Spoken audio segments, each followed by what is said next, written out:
Hey, how's it going? So, we're going to be reading uh, Treasure Island, Robert Louis Stevenson, chapter 23. The ebb tide runs. The Coracle, as I had ample reason to know before I was done with her, was a very safe boat for a person of my weight and height, both buoyant and clever in a seaway, but she was the most cross-grained, lopsided craft to manage. Do as you please. She always made more leeway than anything else, and turning round and round was the maneuver she was best at. Even Ben Gunn himself has admitted that she was queer to handle till you knew her way. Certainly, I did not know her way. She turned in every direction but the one I was bound to go. The most part of the time we were broadside on, and I am very sure I never should have made the ship at all but for the tide. By good fortune, paddle as I pleased, the tide was still sweeping me down, and there lay the Hispaniola right in the fairway, hardly to be missed. First she loomed before me like a blot of something yet blacker than darkness. Then her spars and hull began to take a shape, and the next moment, as it seemed, for the farther I went the brisker grew the current of the ebb. I was alongside of her hawser and had laid hold. The hawser was taut as a bowstring, and the current so strong she pulled upon her anchor. All round the hull, in the blackness, the rippling currents bubbled and chattered like a little mountain stream. One cut with my sea-gully and the Hispaniola would go humming down the tide. So far, so good. But it next occurred to my recollection that a taut hawser suddenly cut is a thing as dangerous as a kicking horse. 10 to 1, if I were so full-heartedly as to cut the Hispaniola from her anchor, I and the Oracle would be knocked clean out of the water. This brought me to a full stop, and if fortune had not again particularly favored me, I should have had to abandon my design. But the light airs which had begun blowing from the southeast and south had hauled round after nightfall into the southwest, just while I was meditating. A puff came and caught the Hispaniola, and forced her up into the current, and to my great joy I felt the hawser slacken in my grasp, and the hand by which I held it dip for a second under water. With that I made my mind up, took out my gully, opened it with my teeth, and cut one strand from another, till the vessel swung only by two. Then I lay quiet, waiting to sever these last when the strain would be once more lightened by a breath of wind. All this time I had heard the sound of loud voices from the cabin, but, to say the truth, my mind had been so entirely taken up with other thoughts that I had scarcely given ear. Now, however, when I had nothing else to do, I began to pay more heed. One I recognized for the coxswain, Israel Hands, that had been Flint's gunners in former days. The other was, of course, my friend of the red nightcap. Both men were plainly the worse of drink, and they were still drinking. Even while I was listening, one of them, with a drunken cry, opened the stern window and threw out something, which I divined to be an empty bottle. But they were not only tipsy, it was plain that they were furiously angry. Oaths flew like hailstones, and even now and then there came forth such an explosion as I thought was sure to end in blows, but each time the quarrel passed off and the voices grumbled lower for a while, until the next crisis came and in its turn passed away without result. On shore, I could see the glow of the great campfire burning warmly through the shore-side trees. Someone was singing a dull old droning sailor's song, with a droop and a quaver at the end of every verse, and seemingly no end to it at all but the patience of the singer. I had heard it on the voyage more than once and remembered these words. But one man of her crew alive, what put to sea with 75? And I thought it was a ditty rather too dolefully appropriate for a company that had met such cruel losses in the morning. But indeed, from what I saw, all these buccaneers were as callous as the sea they sailed on. At last a breeze came. The schooner sidled and drew nearer in the dark. I felt the hawser slacken once more, and with a good, tough effort, cut the last fibers through. The breeze had but little action on the Coracle, and I was almost instantly swept against the bows of the Hispaniola. At the same time, the schooner began to turn upon her heel, spinning slowly, end for end, across the current. I wrought like a fiend, for I expected every moment to be swamped, and since I found I could not push the coracle directly off, I now shoved straight astern. At length I was clear of my dangerous neighbor, and just as I gave the last impulsion, my hands came across a light cord that was trailing overboard, across the stern bulwarks. Instantly I grasped it. Why I should have done so I can hardly say. It was at first mere instinct, but once I had it in my hands and found it fast, curiosity began to get the upper hand, and I determined I should have one look through the cabin window. I pulled in hand over hand on the cord, and when I judged myself near enough, rose at infinite risk to about half my height, and thus commanded the roof of a slice of the interior of the cabin. By this time, the schooner and her little consort were gliding pretty swiftly through the water. Indeed, we had already fetched up level with the campfire.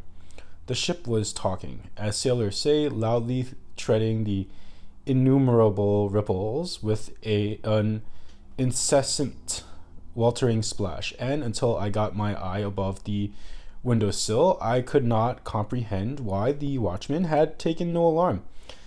One glance, however, was sufficient, and it was only one glance that I durst take from that unsteady skiff. It showed me the hands and his companion locked together in deadly wrestle, each with a hand upon the other's throat.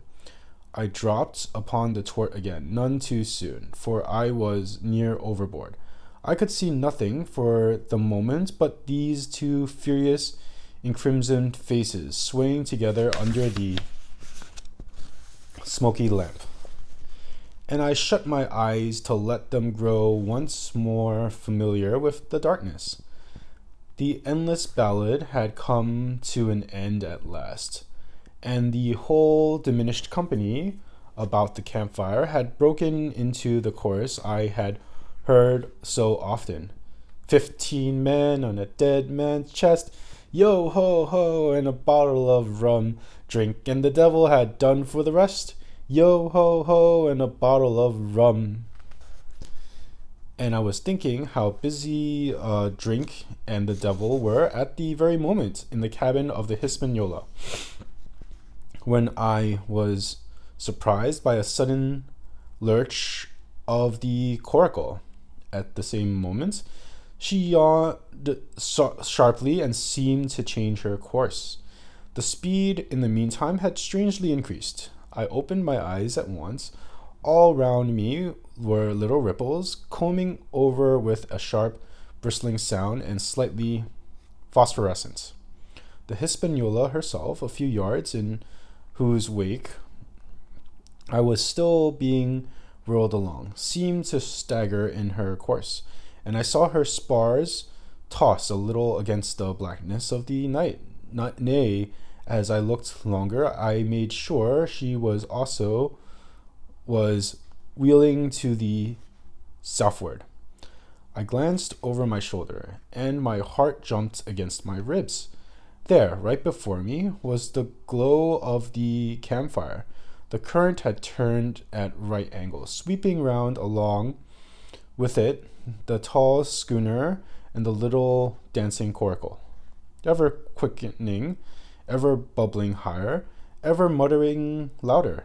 It went spinning through the narrows for the open sea. Suddenly, the schooner in front of me gave a violent yaw, turning perhaps through 20 degrees, and almost at the same moment one shout followed another from the board.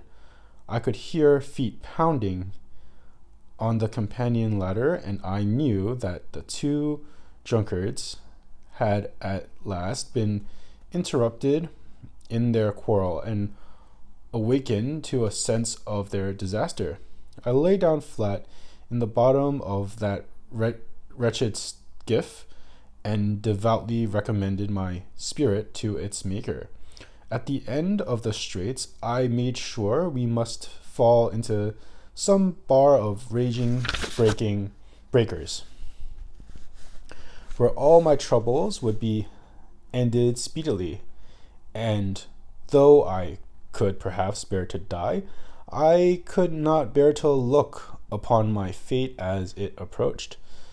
So I must have lain for hours, continually beaten to and fro upon the billows, now and again wetted with flying sprays, and never ceasing to expect death at the next plunge. Gradually weariness grew upon me. A numbness, an occasional stupor fell upon my mind even in the midst of my terrors, until sleep at last supervened, and my sea-tossed coracle I lay and dreamed of home and the old Admiral Benbow. The cruise of the Coracle. It was broad day when I awoke and found myself tossing at the southwest end of Treasure Island. The sun was up, but still hid from me behind the great bulk of the spyglass, which on the side descended almost to the sea in formidable cliffs. Haulbowline Head and Mizzen Mast Hill were at my elbow, the hill bare and dark, the head bound with cliffs 40 or 50 feet high and fringed with great masses of fallen rock.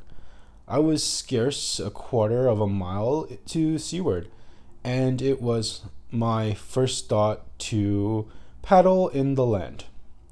That notion was soon given over. Among the fallen rocks the breakers spouted and bellowed, loud reverberations, heavy sprays flying and falling, succeeded one another from second to second, and I saw myself, if I ventured nearer, dashed to death upon the rough shore, or spending my strength in vain to scale the beetling crags. Nor was that all, for sprawling together on flat tables of rock, or letting themselves drop into the sea with loud reports. I beheld huge slimy monsters, soft snails, as it were, of incredible bigness, 2 or 3 score of them together, making the rocks to echo with their barkings. I have understood since that they were sea lions, and entirely harmless, but the look of them, added to the difficulty of the shore and high running of the surf, was more than enough to disgust me of that landing place. I felt willing rather than to starve at sea than confront such perils. In the meantime, I had a better chance, I suppose, before me. North of Hull Bowline Head, the land runs in a long way, leaving at low tide a long stretch of yellow sand. To the north of that, again, there comes another cape, Cape of the Woods, as it was marked upon the chart, buried in tall pines, which descended to the margin of the sea. I remembered what Silver had said about the current that sets northward along the whole west coast of Treasure Island, and seeing from my position that I was already under its influence, I preferred to leave Haulbowline Head behind me and reserve my strength for an attempt to land upon the kindlier looking Cape of the Woods.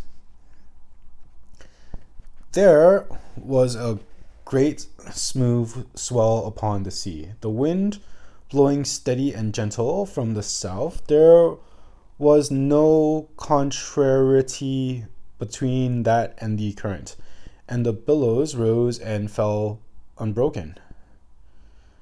Had it been otherwise, I must long ago have perished. But as it was, it is surprising how easily and securely my little and light boat could ride.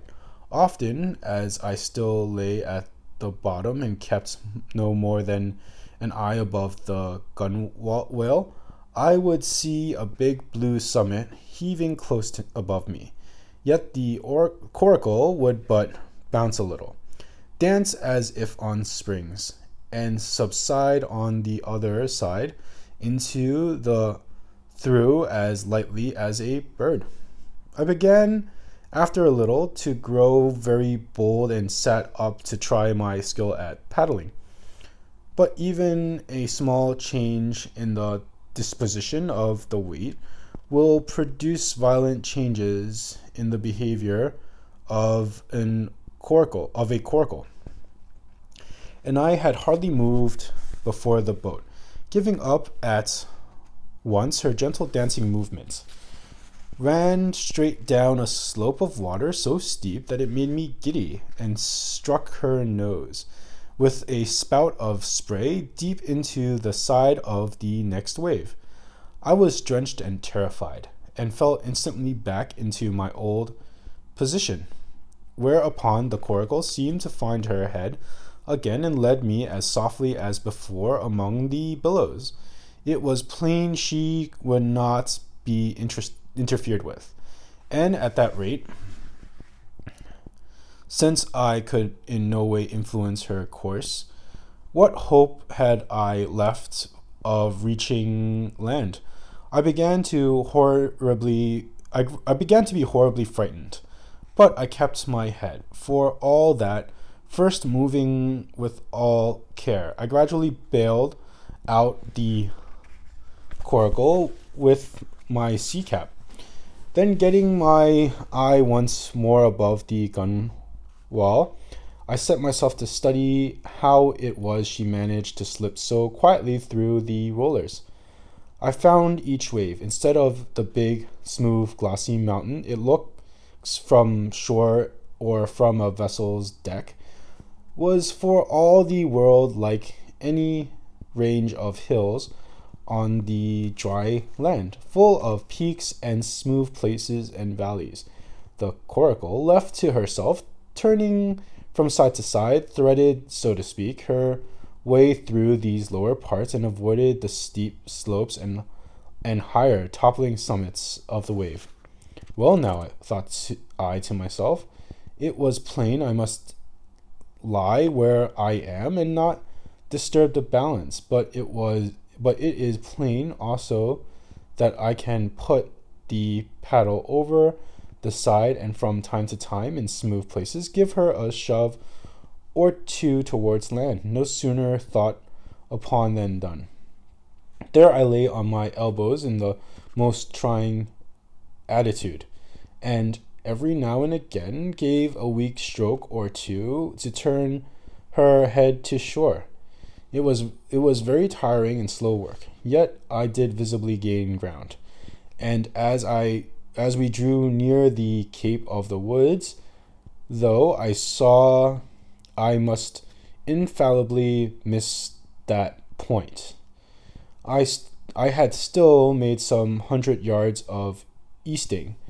I was indeed close in. I could see the cool green treetops swaying together in the breeze, and I felt sure I should make the next promontory without fail.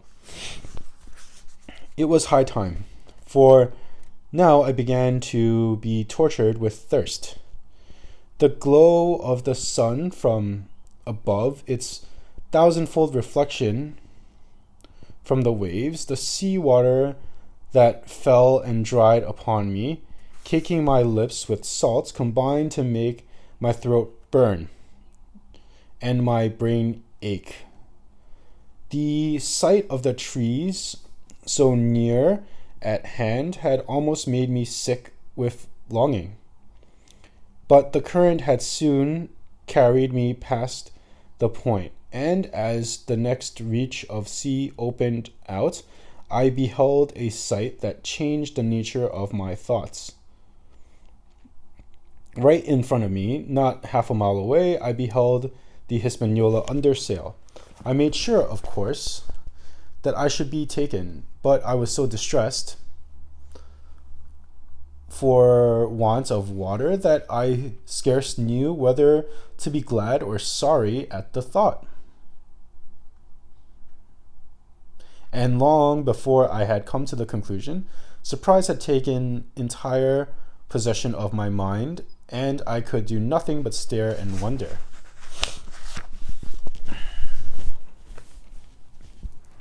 The Hispaniola was under her mainsail and two jibs, and the beautiful white canvas shone in the sun like snow or silver. When I first sighted her, all sails were drawing. She was lying a course about northwest, and I presume the men on board were going round the island on their way back to the anchorage. Presently she began to fetch more and more to the westward, so I thought they had sighted me and were going about in chase. At last, however, she fell right into the wind's eye, was taken dead back, and stood there a while helpless, with her sails shivering. "Clumsy fellows," said I, "they must still be drunk as owls," and I thought how Captain Smollett would have set them skimping. Meanwhile, the schooner gradually fell out and filled again upon another tack, sailed swiftly for a minute or so, and brought up once more dead in the wind's eye. Again and again was this repeated. To and fro, and down, north, south, east, and west, the Hispaniola sailed by swoops and dashes, and at each repetition ended as she had begun, with idly flapping canvas. It became plain to me that nobody was steering, and if so, where were the men? Either they were dead drunk or had deserted her, I thought, and perhaps if I could get on board, I might return the vessel to her captain. The current was bearing Coracle and schooner southward at an equal rate. As for the latter's Sailing, it was so wild and intermittent, and she hung each time so long in irons that she certainly gained nothing. If she did not even lose, if only I dared to sit up and paddle, I made sure that I could overhaul her. The scheme had an air of adventure that inspired me, and thought of the water breaker beside the fore companion doubled my growing courage. Up I got, was welcomed almost instantly by another cloud of spray, but this time stuck to my purpose and set myself, with all my strength and caution, to paddle after the unsteered Hispaniola. Once I shipped a sea so heavy that I had to stop and bail, with my heart fluttering like a bird, but gradually I got into the way of the thing and guided my coracle among the waves, with only now and then a blow upon her bows and a dash of foam in my face. I was now gaining rapidly on the schooner. I could see the brass glisten on the tiller as it banged about, and still no soul appeared upon her decks. I could not choose but suppose she was deserted. If not, the men were lying drunk below, where I might batten them down, perhaps, and do what I choose with the ship. For some time she had been doing the worst thing possible for me, standing still. She headed nearly due south, yawning, of course, all the time. Each time she fell off, her sails partly filled, and these brought her in a moment right to the wind again. I have said this was the worst thing possible for me, for helpless as she looked in the situation, with the canvas cracking like cannon and the blocks trundling and banging on the deck, she still continued to run away from me, not only with the speed of the current, but the whole amount of her leeway, which was naturally great. But now, at last, I had my chance. The breeze fell from some seconds very low, and the current gradually turning her.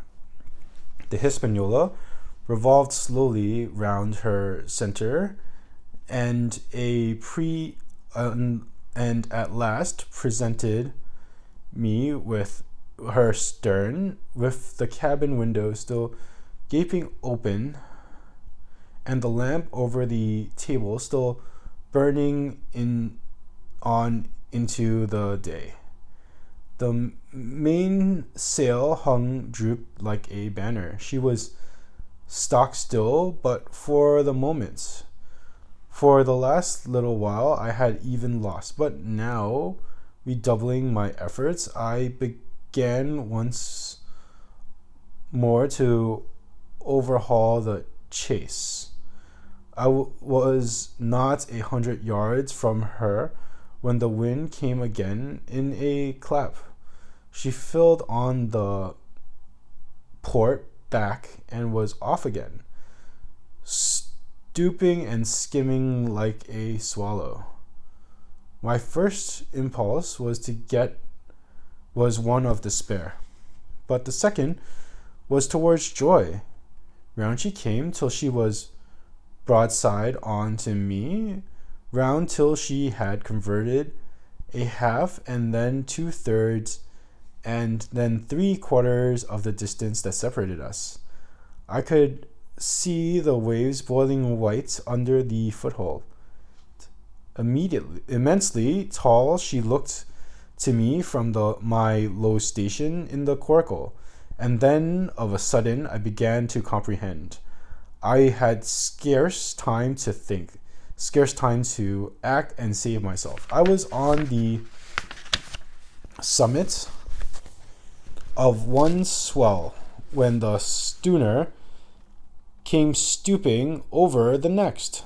The bowsprit was over my head. I sprang to my feet and leaped, stamping the coracle under water. With one hand I caught the jib boom.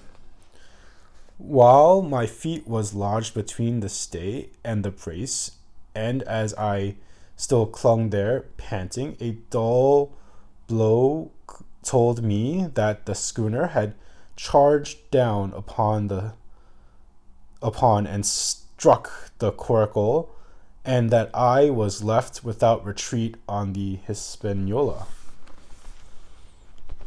That concludes chapter 24. Yeah, let's just keep going. Why not? Chapter 25. I strike the Jolly Roger. I had scarce gained a position on the bowsprit when the flying jib flapped and filled upon the other attack, with a report like a gun. The schooner trembled to her keel under the reverse, but next moment the other sails still drawing. The jib flapped back again and hung idle. This had nearly tossed me off into the sea, and now I lost no time, crawled back along the bowsprit, and tumbled head foremost on the deck. I was on the lee side of the forecastle, and the mainsail, which was still drawing, concealed from me a certain portion of the afterdeck. Not a soul was to be seen. The planks, which had not been swabbed since the mutiny, bore the print of many feet, and an empty bottle, broken by the neck, tumbled to and fro like live things in the scuppers. Suddenly, the Hispaniola came right into the wind. The jibs behind me cracked aloud, and rudder slammed to. The whole ship gave a sickening heave and shudder, and at the same moment the main boom swung inboard, the sheets groaning in the blocks, and showed me the lee after deck. There was the two watchmen, sure enough, red cap on his back, as stiff as a handspike, with his arms stretched out like those of a crucifix, and his teeth showing through his open lips. Israel hands propped against the bulwarks, his chin on his chest, his hands lying open before him on the deck, his face as white under its tan as a tallow candle. A while, the ship kept buckling and sidling like a vicious horse, the sails filling now on one tack, now on another, and the boom swinging to and fro till the mast groaned aloud under the strain. Now and again, too, there would come a cloud of light sprays over the bulwark and a heavy blow of the ship's bows against the swell. So much heavier weather was made of it by this great-rigged ship than my home-made lopsided coracle, now gone to the bottom of the sea.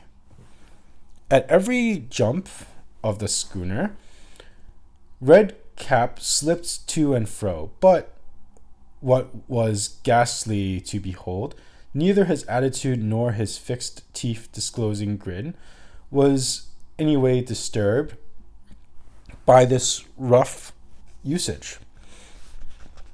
At every jump, too, Hans appeared still more to sink into himself and settle down upon the deck, his feet sliding ever the farther out, and the whole body canting towards the stern, so that his face became little by little hid from me, and at last I could see nothing beyond his ear and the frayed ringlet of one whisker. At the same time, I observed, around both of them, splashes of dark blood under the planks, and began to feel sure that they had killed each other in their drunken wrath. While I was thus looking and wondering in a calm moment, When the ship was still, Israel's hands turned partly round and with a low moan reefed himself back to the position in which I had seen him first. The moan, which told of pain and deadly weakness, and the way in which his jaws hung open went right to my heart. But when I remembered the talk I had overheard from the apple barrel, all pity left me. I walked aft until I reached the mainmast. "Come aboard, Mr. Hands," I said ironically. He rolled his eyes heavily, but he was too far gone to express smile. All he could do was utter one word: brandy.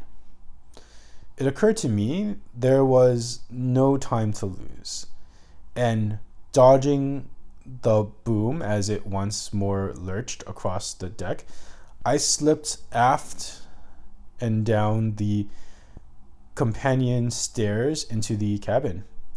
It was such a scene of confusion as you can hardly fancy. All the lock-fast places had been broken in the quest of the chart, and the floor was thick with mud where ruffians had sat down to drink or consult after wading in the marshes round their camp. The bulkheads, all painted in clear white and beaded round with gilt, bore a pattern of dirty hands. Dozens of empty bottles clinked together in the corners of the rolling of the ship. One of the doctor's medical books lay open on the table, half of the leaves gutted out. I suppose for pipe lights in the midst of all this lamp still cast a smoky glow, obscure and brown as umber. I went into the cellar. All the barrels were gone, and of the bottles, a most surprising number had been drunk out and thrown away. Certainly, since the mutiny began, not a man of them could ever have been sober. Foraging about, I found a bottle with some brandy left. For Hans and for myself, I routed out some biscuit, some pickled fruits, a bunch of raisins, and a piece of cheese. With these, I came on deck, put down my own stock behind the rudder head, and went out of the coxswain's reach. Went forward to the water breaker and had a good deep drink of water, and then, and not till then, gave Hans the brandy. He must have drunk a gill before he took the bottle from his mouth. "Aye," said he, "by thunder, but I wanted some of that." I had sat down already in my own corner and began to eat. "Much hurt?" I asked him. He grunted, or rather, I might say, he barked. "If that doctor was aboard," he said, "I'd be right enough in a couple of turns. But I don't have no manner of luck, you see, and that's what's the matter with me. As for that swab, he's good and dead, he is," he added, indicating the man with the red cap. "He weren't no seaman anyhow. And where mought you have come from?" "Well," said I've come aboard to take possession of this ship, Mr. Hands, and you'll please regard me as your captain until further notice." He looked at me sourly enough, but said nothing. Some of the color had come back into his cheeks, though he still looked very sick and still continued to slip out and settle down as the ship banged about. "By the way," I continued, "I can't have these colors, Mr. Hands, and by your leave, I'll strike 'em. Better none than these." And again dodging the boom, I ran to the color lines, handed down their cursed black flag, and chucked it overboard. "God save the king," and I, waving my cap, And there's an end to Captain Silver. He watched me keenly and slyly, his chin all the while on his breast. I reckon, he said at last, I reckon, Captain Hawkins, you'll kind of want to get ashore now. S'pose we talks. Why, yes, says I, with all my heart. My hands say on, and I went back to my meal with a good appetite. This man, he began, nodding freely at the course. O'Brien were his name, a rank Irelander. This man and me got the canvas on her, meaning for the sail to sail her back. Well, he's dead now. He is as dead as bliged. And who's to sail this ship? I don't see.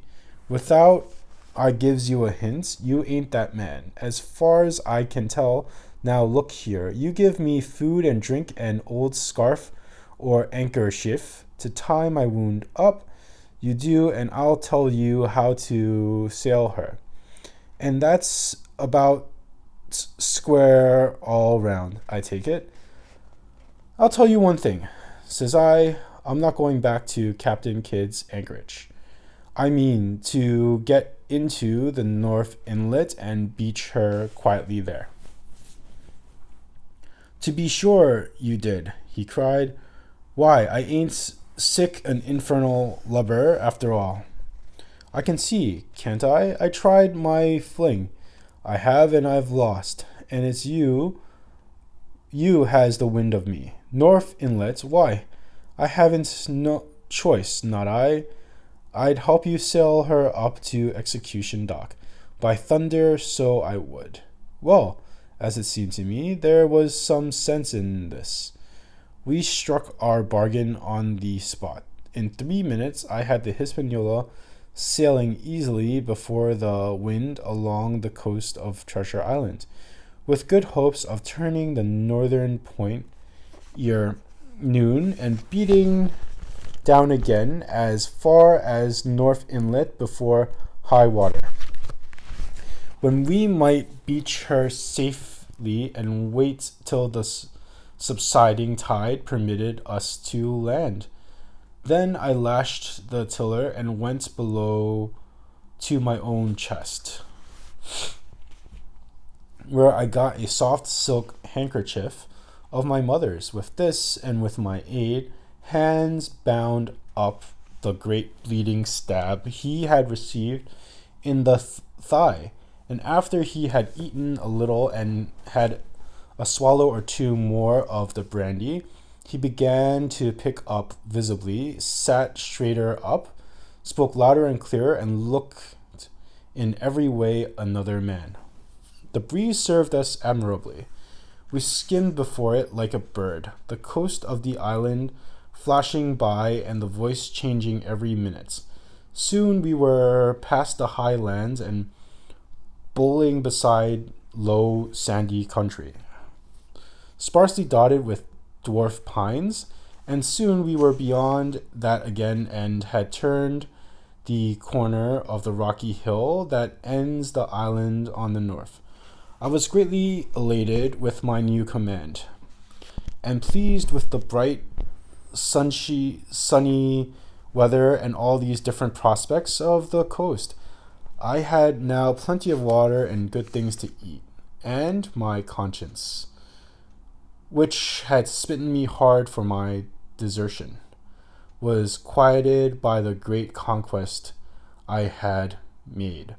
I should, I think, have had nothing left to me but desire for the eyes of the coxswain as they followed me derivatively about the deck, and the odd smile that appeared continually on his face.